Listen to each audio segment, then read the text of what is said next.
بسم اللہ الرحمن الرحیم نحمدہ ونصلی ونسلم علی رسولہ الکریم وعلی آلہ وصحبہ اجمعین۔ ناظرین السلام علیکم ورحمۃ اللہ وبرکاتہ، اور آپ کو ایک اور ایپیسوڈ میں خوش آمدید۔ اسلام آباد میں بڑا خوبصورت موسم ہو رہا ہے الحمدللہ۔ چند دن پہلے ایسی قہر کی گرمی، لیکن اللہ تعالیٰ نے ایسا موسم بدلا، کل ایسی خوبصورت ہوائیں چلیں، ایسے خوبصورت بادل آئے، اور ایک دم سے جو ٹیمپریچر ہے وہ کوئی 20 ڈگری گر گیا، تو بڑا ہم نے الحمدللہ انجوائے کیا، اور اللہ تعالیٰ اپنی رحمتوں کو ہمارے پر نازل کرے۔ تو آج ہمارے پاس آپ کے لیے بہت اہم ایک مضمون ہے جو ہر ایجوکیٹر، ہر پیرنٹ کے لیے انتہائی ضروری ہے۔ آپ سب اس کو غور سے سنیں۔ ہم سب کو بچوں کے بیہیویئر کا سامنا کرنا پڑتا ہے، چاہے ہمارے اپنے بچے ہوں، چاہے ہمارے طلباء ہوں، اور ہم سب کی کوئی نہ کوئی اسٹریٹجی اپروچ ہوتی ہے کہ ہم اس بیہیویئر کو ہینڈل کر سکیں، اس کو مینیج کر سکیں، اس کو ماڈیفائی کر سکیں۔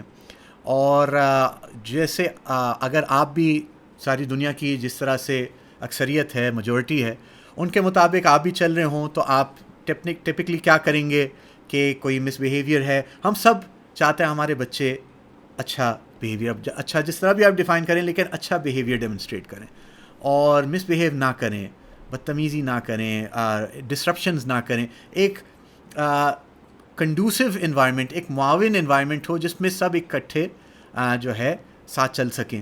تو اسی کو ہم مس بیہیویئر کہتے ہیں، جب ان توقعات کے خلاف بچہ چل رہا ہو۔ تو اگر آپ بھی دوسرے لوگوں کی طرح ہیں جو دنیا کی اکثر و بیشتر لوگ ہیں، کہ آپ کیا کریں گے کہ اس بیہیویئر کو چینج کرنے کی کوشش کریں گے، کس طرح سے کہ یا تو آپ انسینٹیوائز کریں گے، اس کو کوئی نفع بتائیں گے، اس کو کوئی لالچ دیں گے کہ اگر تم اس طرح کرو گے تو میں تمہیں یہ دوں گا، یہ دوں گی، چاکلیٹ دوں گی، میں آپ کو جو ہے آپ کو مارکس زیادہ دوں گی، جو بھی ہے۔ اور اس کے برعکس کیا ہوگا کہ ہم اس کو کوئی تھریٹ کریں گے، کوئی دھمکی دیں گے کہ اگر تم نے ایسا نہیں کیا تو پھر یہ کانسیکوینسز ہوں گے، یہ اس کے نتائج ہوں گے، یہ پنشمنٹ ہوگی، یہ سزا ہوگی۔ عام طور سے لوگ ایسے ہی کرتے ہیں۔ خدا را ایسا نہ کریں، اللہ کی پناہ ایسا نہ کریں۔ یہ بہت ہی خطرناک طریقہ ہے، یہ بہت ہی کاؤنٹر پروڈکٹیو ہے، یعنی اس سے اور معاملات خراب ہوتے ہیں، اس سے آپ کا کنٹرول آہستہ آہستہ آپ کے ہاتھ سے نکلتا ہے۔ چاہے اس وقت آپ اس پہ زور لگا کے آپ کو قابو کر لیں اور اپنی بات منوا لیں، لیکن آہستہ آہستہ آپ کا قابو کمزور ہوتا جاتا ہے۔ یہ طریقہ غلط ہے۔ تو آپ کہہ رہے ہیں کہ سارے ہی ایسا کرتے ہیں، تو آپ کہہ رہے ہیں غلط ہے۔ تو کوئی سارے ایک کام کرتے ہیں اس کا مطلب یہ ٹھیک نہیں ہو جاتا، بلکہ ہمیں کام وہی کرنا چاہیے جو صحیح ہے۔ اور صحیح اس کا طریقہ یہ ہے کہ آپ کو سمجھنا چاہیے کہ بیہیویئر یہ اسی طرح سے ہے جیسے کسی مرض کے جو سمپٹمز ہوتے ہیں، اس کی جو ظاہری علامات ہوتی ہیں۔ تو ظاہری علامات بیماری نہیں ہوتی، بیماری اندر ہوتی ہے، خون میں جراثیم ہوتے ہیں۔ کوئی وائرل انفیکشن ہے، کوئی بیکٹیریل انفیکشن ہے، کوئی الرجک ری ایکشن ہے، کوئی میڈیکل ری ایکشن ہے۔ یہ کیوں یہ کنڈیشن ہوئی ہے؟ کسی کے ریشز نکل آئے پورے جسم پہ، دانے نکل آئے، تو وہ دانے کیوں نکلے ہیں؟ آپ صرف دانوں پہ مرہم لگاتے رہیں گے تو وہ دانے بار بار نکلتے رہیں گے، آپ کے مرہم ختم ہو جائیں گے، دانے نہیں ختم ہوں گے۔ اسی طرح کوئی کھانس رہا ہے، چھینک رہا ہے، آپ صرف کھانسی کو ہی ٹریٹ کرتے رہیں گے تو ساری زندگی وہ شخص کھانستا رہے گا۔ اس کی جڑ پہ پہنچ کے، تہہ پہ پہنچ کے جب تک آپ مسئلے کو حل نہیں کریں گے، جراثیم کو نہیں ماریں گے، تب تک یہ معاملہ ٹھیک نہیں ہوگا۔ اسی طرح سے بچوں کا بیہیویئر ہے، یہ صرف عکاسی ہے، یہ صرف علامت ہے۔ اندرون خانہ کیا ہو رہا ہے آپ کو معلوم کرنا ہے۔ آپ نے اپنے بچے کو معلوم ہی نہیں کیا اس کے کیا سٹرگلز ہیں، اس کی کیا پرابلمز ہیں۔ ہو سکتا ہے اس کے گھر میں روز اس کے والدین لڑتے ہوں، برتن توڑتے ہوں، اس کا ٹراما اس کو سفر کرنا پڑتا ہے۔ یا ہو سکتا ہے کہ جو فلسطین میں حالات ہو رہے ہیں بچوں کے، اس نے کوئی ایسا ویڈیو دیکھ لیا ہو اور اس کی طبیعت ایسی خراب ہوئی ہو، اس کو وہ کلاس میں اس کو نہیں پتہ میں کیسے بیہیو کروں، یا اس کی رات کی نیند ہی اڑ گئی ہو اور وہ سویا نہ ہو، پھر آپ کو جمائیاں لے رہا ہے آپ کی کلاس میں، تو آپ کہہ رہے ہیں کیوں میری کلاس میں جمائیاں لے رہے ہو، تمہیں نیند نہیں پوری کرتے۔ اس کو آپ بجائے سپورٹ دینے کے آپ اس کو کنڈیم کر رہے ہیں۔ تو ٹیچرز کو، ایجوکیٹرز کو اور والدین کو ایسا نہیں کرنا چاہیے، بلکہ سپورٹ دینی چاہیے اور اس کی سائیکالوجی، اس کی نفسیات سمجھنی چاہیے۔ اب اس کی نفسیات میں پیچھے کیا چل رہا ہے؟ تو بیہیویئر کے پیچھے ایٹیٹیوڈز ہیں۔ بیہیویئر جو ہے وہ عکاسی کر رہا ہے ایٹیٹیوڈس کی. تو اس کا ایٹیٹیوڈ کا کس ایٹیٹیوڈ سے وہ انٹریکشن کر رہا ہے, تو اس کے ایٹیٹیوڈ کو سمجھیں. اچھا, ایٹیٹیوڈ سے بھی جو زیادہ گہرا لیئر ہے وہ اس کے پرسیپشنز ہیں, اس کے تصورات ہیں, وہ کیسے پوری دنیا کو دیکھتا ہے, پرسیو کرتا ہے, اس لیئر میں جانا ہے. اس سے بھی نیچے پیراڈائمز کا لیئر, کہ کن بنیادی اصول کے تحت وہ سمجھتا ہے کہ دنیا فنکشن کرتی ہے, اور میرا وجود دنیا میں کن بنیادی اصول و ضوابط پہ ہے. ان تک پہنچن, پیراڈائمز تک جو پہنچ جائے گا, جتنے بھی گہرے لیئر تک آپ پہنچ سکیں گے اتنا ہی آپ کا طریقہ کامیاب ہوگا, اور اتنی ہی زیادہ بچے کی اصلاح ہوگی, اتنا ہی آپ سے قریب ہو جائے گا, اور اتنی ہی اس کا پھر بیہیویئر بھی بہترین ہوگا. اب میں آپ کو ایک دو ایگزامپلس دیتا ہوں کہ ایک آپ کو سینیریو دیتا ہوں. ایک بچہ ہے, وہ کلاس میں یعنی 3rd 4th 5th کلاس کا بچہ ہے, اور وہ ہر تھوڑی دیر بعد نا کوئی عجیب آوازیں ایسے کر کے کوئی آوازیں نکال رہا ہے, یا اچھا اس طرح آوازیں نکال رہا ہے. اب بچے جو ہیں دوسرے اس کو دیکھ کے ہنس رہے ہیں اور اس کی طرف متوجہ ہو رہے ہیں, اور وہ اس کو بڑا انجوائے کر رہا ہے. اچھا, آپ کا جو ہے نا یہ رگیں پھول کے پھٹنے والی ہیں غصے سے کہ یہ کیوں اس طرح بدتمیزی کا, ہر تھوڑی دیر بعد آپ بورڈ کی طرف ٹرن کریں, آپ ادھر کریں تو وہ آوازیں نکالے, تو وہ آپ کو غصہ آ رہا ہے, آپ کہہ رہے ہیں آئندہ ایسا کیا, if you do that again I will kick you out of the room, I will do this, I will do that, I will send you to the principal, میں یہ کر لوں گی, وہ کر لوں گی, الٹا لٹکا دوں گی, کھڑکی سے پھینک دوں گی, پتہ نہیں کیا کیا آپ اس کو دھمکیاں دے رہے ہیں.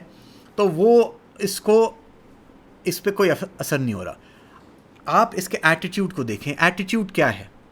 ایٹیٹیوڈ اس کا یہ ہے کہ میں اگر یہ ایسی آوازیں نکالوں گا عجیب و غریب سی, تو میرے جو کلاس میٹس ہیں وہ مجھے اپریشیٹ کریں گے, اور وہ سوچیں گے کہ یہ بہت مزاحیہ ایک بچہ ہے, بہت اچھا یعنی ہمارا دوست ہے اور ہمیں ہنساتا ہے, اور یہ مجھے زیادہ پسند کریں گے, دے لائک می مور. اور اس ایٹیٹیوڈ کے نیچے اس کا یہ پرسیپشن ہے کہ I am not very popular with my classmates. اس کا تصور یہ کہ مجھے میرے کلاس میٹس اتنا پسند نہیں کرتے, اور مجھے اپنی پاپولیرٹی, اپنی مقبولیت بڑھانی ہے, تو کوئی نہیں مجھے فنی نہیں سمجھتا, اگر مجھے فنی سمجھیں گے مجھ سے زیادہ دوستی کریں گے. تو یہ اس کا پرسیپشن ہے. اور پھر اس کا پیراڈائم یہ ہے کہ in order to be successful in order to be happy I have to be liked by everyone. سب مجھے پسند کریں گے اور سب مجھے فنی سمجھیں گے, تو میں مقبول ہوں, میں ایکسیپٹڈ ہوں. I want to be accepted, میں چاہتا ہوں لوگ مجھے ایکسیپٹ کریں, مجھے بھی اپنا سمجھیں. تو اس کے لیے مجھے یہ کرنا ہوگا, یہ اس کا پیراڈائم ہے. تو اب آپ جس لیئر پہ جتنے ڈیپ جائیں گے اس سے بات کرتے ہوئے, اس سے انٹریکٹ کرتے ہوئے, تو آپ کو سمجھ آئے گا. اور کہ نہیں, ہم سب آپ سے بہت محبت کرتے ہیں, سارے بچے. آپ شاید بچوں سے ان کے لیے کوئی کارڈ بنوائیں گے کہ یا اس کو نا سب کے سامنے اپریشیٹ کریں گے, سارے بچے اس کو اپریشیٹ کریں گے, تو اس کی وہ جو بھوک ہے وہ پوری ہو جائے گی, اور اس کو ایسے کرنے کی ضرورت نہیں محسوس ہوگی. تو یہ ایک سینیریو ہے. اور ایک اور سینیریو آپ کے سامنے رکھوں. ایک بچی ہے 5th 6th 7th گریڈ کی بچی ہے, اور اس کو کام دیا جاتا ہے ٹیچر کی طرف سے, تو وہ نہیں کرتی, ریفیوز کر دیتی ہے. اس کو ورک ریفیوزل کہتے ہیں عام طور سے. اور اس کے پیچھے ایٹیٹیوڈ, اب یہ ٹیچر کیا کر رہی ہے, اس کو زور زبردستی کرانے کی کوشش کر. وہ کہتی ہے میں نہیں کرتی, کہتے تمہیں 0 دوں گی, تمہاری اسائنمنٹ پہ 0, تمہارے ریزلٹس میں 0. وہ کہتی ہے آئی ڈونٹ کیئر, آپ زیروز دیتی رہیں, مجھے آپ کا کام نہیں کرنا. اب اس کا ایٹیٹیوڈ کیا ہے کہ میں اس ٹیچر کو کچھ بھی کرنے کے لیے میں مجاز نہیں ہوں, اور مجھے اس کی ڈیمانڈس کو فالو کرنے کی کوئی میرے اوپر ضرورت, کوئی فرض نہیں ہے میرے اوپر. یہ اس کا ایٹیٹیوڈ ہے. اچھا, اس کے ایٹیٹیوڈ کے نیچے کیا پرسیپشن ہے؟ پرسیپشن یہ ہے کہ اسکول اور ٹیچرز مجھے ہمیشہ کہتے ہیں یہ کرو وہ کرو, مجھے انسٹرکشنز دیتے رہتے ہیں, مجھ سے کوئی نہیں پوچھتا, میرا ان پٹ کوئی نہیں لیتا. یہ پرسیپشن ہے. اور پیراڈائم اس کے پیچھے کیا ہے کہ مجھے بھی حق ہونا چاہیے, مجھے اختیار ہونا چاہیے کہ میں بھی بتاؤں کہ میں کیا سیکھنا چاہتی ہوں, میں کیا سمجھنا چاہتی ہوں, میں کیا کام کرنا چاہتی ہوں, مجھے بھی کچھ رائٹ دیا جائے. اس کو کہتے ہیں اسٹوڈنٹ ایجنسی. کہ تو جو زیادہ عقل مند, اچھا دیکھیں جو بیہیویئر پرابلمز ان بچوں کی ہوتی ہیں نا, زیادہ تر یہ وہ زیادہ ٹیلنٹڈ بچے ہوتے ہیں. آپ اگر ان کو ان لاک کر سکیں نا, تو اندر کے سونے کی کانیں ہیں جو یہ باہر نکلتی ہیں ان کی, اگر آپ صحیح ان کو ہینڈل کر سکیں. لیکن ہم چونکہ مس ہینڈل کرتے ہیں, اس وجہ سے ہم ڈیمیج زیادہ کر دیتے ہیں. تو اب اگر آپ اس کے ساتھ ریلیٹ کر کے اس کو موقع دیں, ہاں آپ کیا سیکھنا پسند کریں گی. آپ تب جب اس کو یہ سمجھ آئے گا کہ میرا بھی اس میں سے ہے, میرا انپٹ ہے, وہ ایسے آپ کے لیے زبردست کام کرے گی کہ وہ یعنی پورا تھیسس لکھ دے گی آپ کے لیے. تو ہمارا ایک اسٹوڈنٹ تھا جو فرسٹ گریڈ کا اسٹوڈنٹ تھا, اور ویسے تو بہت اچھا شریف ویل بیہیو بچہ تھا, لیکن اس کے نا ٹیچر انٹریکشن بہت عجیب سا رہتا تھا اور فرسٹریٹڈ رہتا تھا وہ. تو میری مسز نے پھر اس کو اپروچ کیا, وہ ایز این آرٹ ڈائریکٹر وہاں پہ کام کر رہی تھیں. تو انہوں نے یہ دیکھا کہ سمپل سی بات ہے, ہی از لیفٹ ہینڈڈ. اس کو انہوں نے تھوڑی سی ریسرچ کی کہ اس کا ٹیبل اینگل کیا ہونا چاہیے تاکہ وہ لکھ سکے. اب جب when you writing Urdu specially, تو آپ کو یوں جو ہے رائٹ ٹو لیفٹ لکھنا ہوتا ہے, لیفٹ ہینڈ لوگوں کے لیے تھوڑا فرق ہوتا ہے, اور انگلش لکھنے کے لیے فرق ہوتا ہے. اسی طرح کمپیوٹر استعمال کرنے کے لیے ماؤس آپ کو لیفٹ سائڈ پہ چاہیے, اس کے بٹنز آپ کو الٹے کرنے ہوتے ہیں, رائٹ کلک اور لیفٹ کلک والا. تو اس کو نا انہوں نے سارا ایڈجسٹ کر دیا اس کے لیے, اور الحمدللہ اس کا سارا مسئلہ حل ہو گیا. تو کبھی کبھار صرف اتنی سی بات ہوتی ہے, لیکن ہم اپنے چودراہٹ میں, بیہیویئر ماڈیفیکیشن میں اس کے اوپر ایسے پریشرز ڈالے ہوئے ہوتے ہیں بچے کے اوپر کہ وہ اس کی پرسنالٹی یا تو کرش ہو جاتی ہے یا وہ بالکل ہی باغی ہو جاتا ہے. تو ایسے نہ کریں ہم ان کی لوور لیئرز پہ جائیں, ان کے ایٹیٹیوڈز, پرسیپشنز اور پیراڈائم لیول تک جا کے ان کی اصلاح کرنے کی محنت کریں, تعلق بنا کر. تو انشاءاللہ ہمارے بچے ساری دنیا کے امام بنیں گے انشاءاللہ. اور اس ویڈیو کو آپ ضرور لائک کیجیے گا, شیئر کیجیے گا, اور بیل آئیکن کو ضرور کلک کر لیں نوٹیفیکیشن کے لیے, اور چینل کو ضرور سبسکرائب کریں. جزاکم اللہ خیراً. السلام علیکم ورحمۃ اللہ.